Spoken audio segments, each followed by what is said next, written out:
Welcome home, everyone. Wookie Legend here. Today, I just want to have a little kind of like a PowerPoint for new players, how to optimize their settings because the default settings to this game are not friendly for any players. So, if you're new to the game, this will hopefully help you out a little bit more with information in the game that will drastically make you a better player. So, first of all, just on your hub, most of you have a carousel here where you can kind of only see one ship at a time and you have to scroll forever. Let's say you have more than 5 ships, right? You're going to have to scroll and scroll and scroll. Now, you can easily hit the little funnel here, right? And I'm kind of blocking it, but it'll show you your tiers, your types, your nations, and then the specialties. If you click underneath the tiers where it says compact carousel view, you click it. And then from there, as you can see, bumps it up. You can have multiple different lines. There's a 2, there's a 3, and I use 4 because it gives you the greatest view. For your ships, you have to scroll a little bit less. Kind of makes it a little bit easier. That's one thing you can do. Another thing, let's say you're kind of fed up with all these little camos. There's tons of camos. There's a lot of anime camos, and you don't want them anymore. Above the carousel on the other side, right here where the cog is, you little click it on here, and then all these ones here you can turn off. As soon as you turn them off, you won't see those camos anymore. That doesn't mean the camos aren't there for those players, but you personally will not see them. It'll just be a naked ship, like this Rogue Wave one. See, if I turn it off, even though the Rogue Wave camo is on, and I'll show you right now. If you go to exterior, it's on. See, it's activated, but the little eye is scratched. Not scratched, but there's a line through it. You won't see it. Everyone else will. So it's not going to be as noticeable for you, obviously, because you're turning it off. That's another little thing you can do, just to make things, look the way you want them to look. All right. Another thing. Click on the little settings bar. Here we go. Here, obviously, you play with these settings all you want. Mine's on medium. It makes it less fuzzy. I've turned off almost everything except for the animate small object. My computer card can deal with that. I've turned off AMD also. I don't need to use it. My scaling's at the bottom. Gamma, it depends on how bright you want it.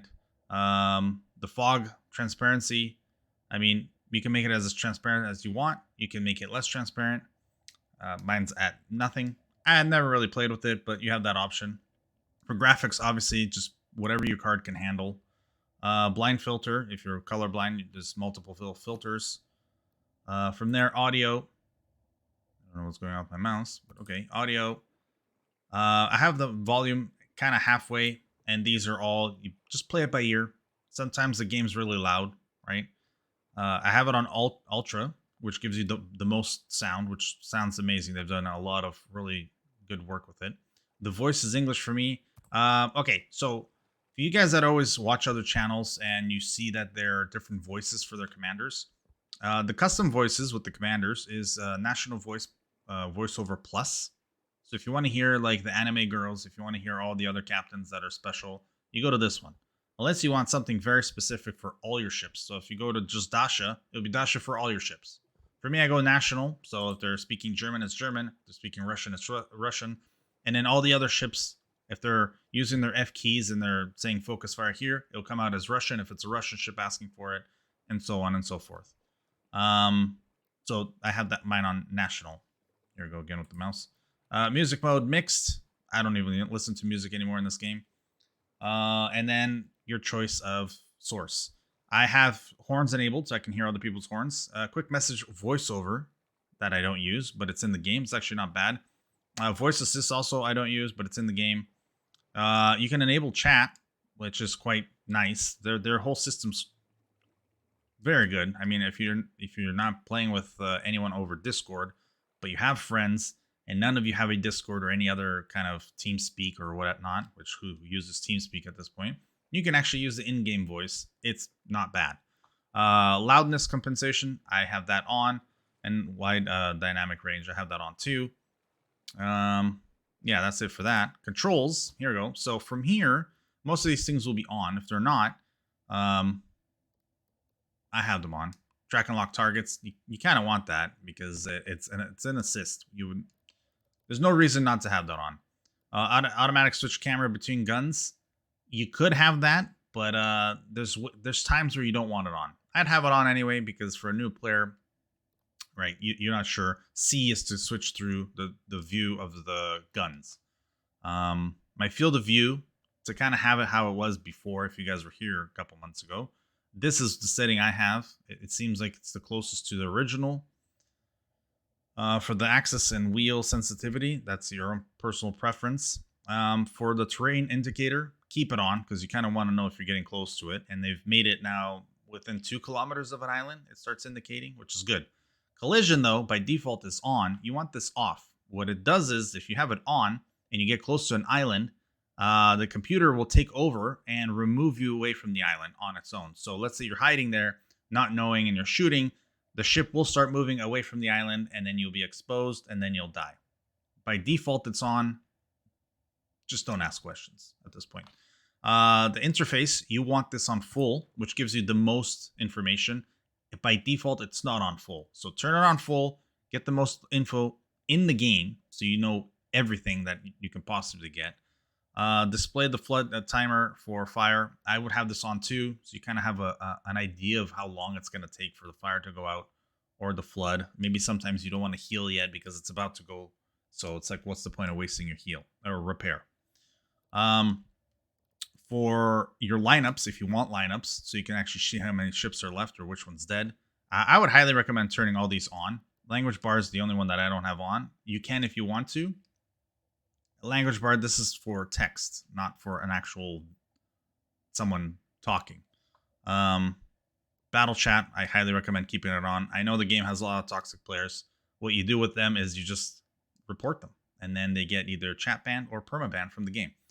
And the way to do that is you go make a ticket through Wargaming. You take the replay, right, and just send in the replay.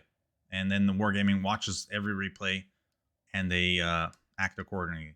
If someone messages you in your HUD and that's not in the game, screenshots, go make a ticket, get those people banned. We kind of want to get rid of these guys anyway. And there's no point. It's just a game. So to get that butt hurt, I mean, you should go. You should go now. Yeah, the rest of it, I highly recommend turning it all on.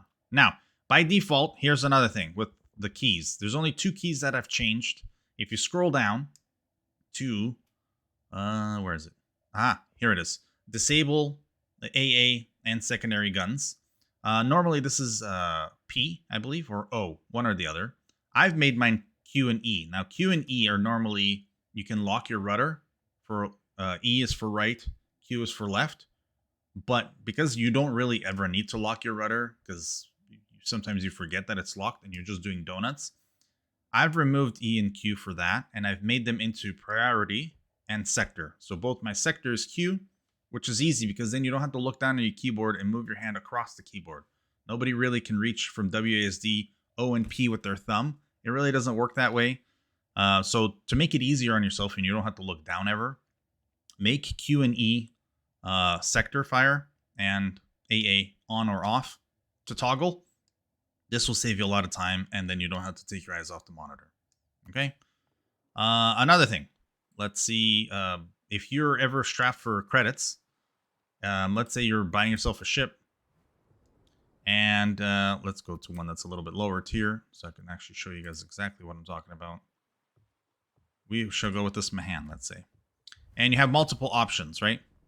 With these multiple options, you can have upgrades, and the upgrades are usually a lot better. Like if I have to go back to A Hall, as you can see, I lose health, but why would I, right? So here I want to upgrade my guns, right? I go to research it. I'll show you guys right now. Don't worry about this. It's your own preference, right? I go to upgrade it. I get better guns. If I go back, I get less range, right? This here module, now I'm never going to use again, right? I have the upgrade. So what you want to do is you want to go sell this. And if you didn't know, I will show you how to sell this. As you can see here, it's asking me to buy it back. Here, it's not asking me anything because I already sold this. Now, when you sell it, you only get half. So I got only 300,000 for this, but that's still credit that is just sitting there.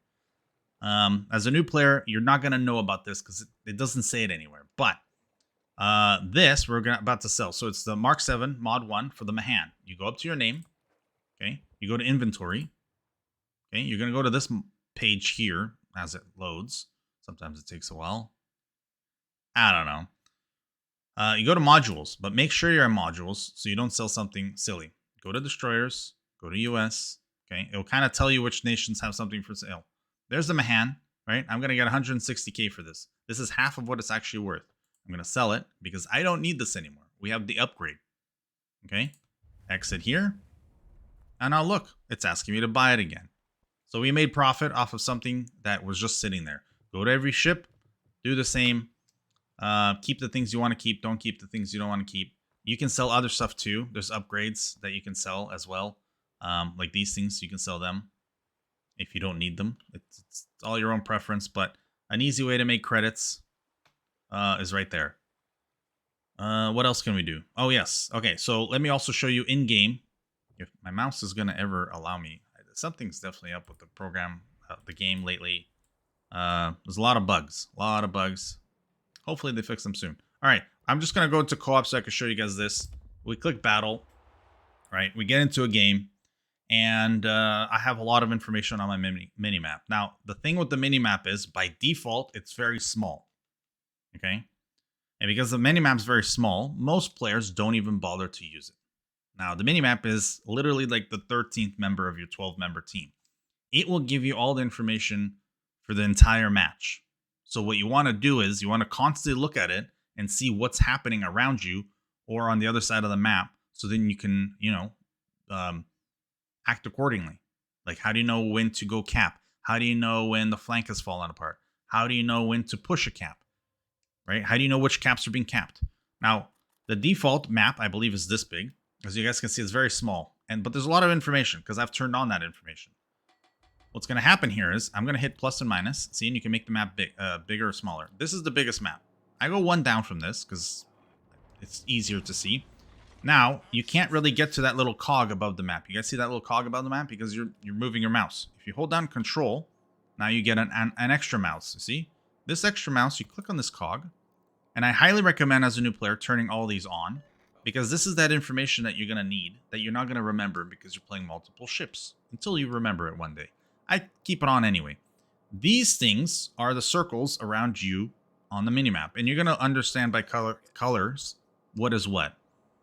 Also, I have more information on my ship or on my map, right? I would highly recommend turning these on and turning these on. You want the names of the ship. You want the numerical range. Rotate map, I highly recommend not turning on because the map will rotate every time you turn your camera and will really disorient you. From there, the circles, so you can make them lighter and darker. That's your own preference. And then the map usually starts like this, but you can't see past it. I would make it as clear as possible. Because then, if a torpedo's coming this way, you don't always have to look. You can kind of see it, right? And then that's how you get all this information. Don't worry about this. These are mods. These are mods here. If you want mods, Mod Station is the easiest way to do it. There's a lot of mods in there that will help you. This is all just information for me. I would like to know when someone's shooting at me. If I don't know who's shooting at me, right? If I'm in a gunfight here and someone from over here shooting at me, I'm not paying attention to both. But it's showing me who's hitting me. As long as they're spotted, it shows me when they shoot me. Same with me. As long as they're spotted and I'm shooting someone, it tells me how much damage I'm doing. For this mod here, it tells me how much time's left for us to win if nothing changes. So let's say we're capping and we have all the caps. This timer here will change drastically. Okay. Another thing is always keep an eye on the caps and always keep an eye on the points. With the ship layout here, I know who's alive, right? It doesn't tell me how much life they have left, but I can see that by just looking around. Also, see all the like, there's a lot more information now. I also have someone's name. I have their ship name also, and then I have how far away. I have the time to ship. I have the distance. I have everything. It's all here now. By default, you don't normally see this. Okay, I am playing against bots, so I'm just carelessly pushing forward. So let's say this isn't a bot and this guy's attacking you in chat. Well, you can see who he is, right? You can see the name in chat and then you can compare the name here. So that's kind of what that's for. You want all the information on your screen. So it's just easier for you. Okay. Other than that, if you want to know what your detection out of smoke is, hold down H. A lot of people don't know this, and it's right there. That number there, if you're firing and someone's within 2.9, they will spot you. So here, see, he's not spotting me. Well, no, now he is. See, because he's within 2.9. If that guy wasn't there and I'm only shooting this guy's at 5-1, he wouldn't be able to see me. Okay. I guess one of the subs is pinging me, which is fine. I'm fine with them pinging. All right. What else can I tell you guys? As a new player, yeah, just keep an eye on the map, see what's happening. Like I said, we are playing against bots here, so it's nothing crazy. And there's nothing wrong with playing co-op, guys. Please feel free to keep playing co-op. Learn your ship. As soon as you get a new ship, you don't know anything about it, play a couple maps in co-op, a couple matches in co-op, understand what the ship can do, then go into randoms and try it out. Because just remember, there's other players obviously in randoms that are trying to win. They're trying to do missions. They're trying to do a lot of things. And you don't want to be there trying to learn your ship while they're playing. Because, obviously, you know, they're trying to have fun too. And if you're just doing your own little side questing, it doesn't really work well. Now, the indicator, just so you guys know, with these indicators, is telling you where the ship is if he doesn't turn or move. If he maintains speed and maintains direction, the indicator, that's what it shows. But as soon as he stops and turns, you're not going to hit him again. So you need to kind of read the ship and understand when to follow the indicator or when not to follow the indicator. That comes with time and practice. So other than that, you end a match. Again, the mouse, I don't know what's going on. If you ever want to go top 5, just shoot the DDs. The way experience works is a DD's XP is equivalent to all the other ships' XP. So, but how hard is it to, to get half the health of a battleship? It'll take you a while. How hard is it to get half the health of a DD? Not so much time, right? But 50% of the DD XP is the same as 50% of the battleship XP. So the more DDs you shoot, the more XP, the higher up you are in the standings, if you really care about that. Other than that, hope you guys have a good time. Enjoy your games. Don't get too salty. It's just a game. Have fun. I'll talk to you all later. Bye-bye.